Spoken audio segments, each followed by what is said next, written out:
Okay, we're back on this 2005 Kawasaki Vulcan Classic 1600 motor build. We've got the carb off, we've got the chrome pans off the top, we've got the intake all taken out.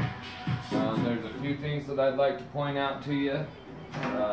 This is your intake. It runs across the center of your V down here in the motor. Each side's got some stuff that it bolts to. So this bolts to one side. It bolts here to the carburetor. You've got a bolt here and a couple of screws.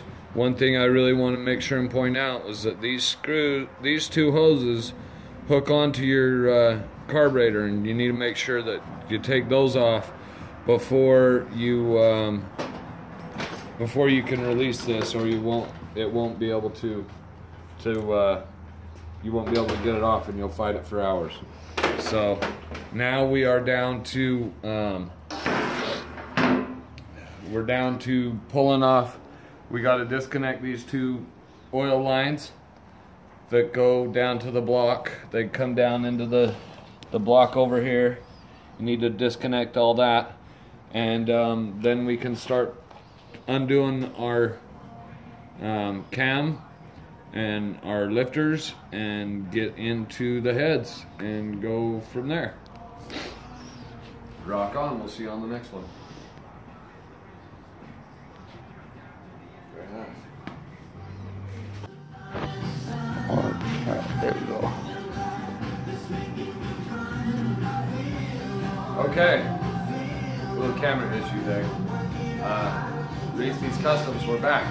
So I've got this to where now we're starting to get into the cams. We're starting to get into the timing chain.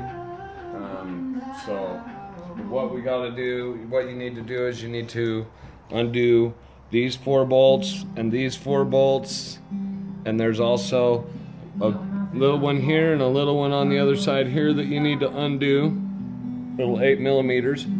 And then you got to take off this whole top assembly right here. Get rid of this old junker gasket. This comes off pretty easy. It's just a wiggle and it slides right off. Oh, be careful of your little springs and everything else that I just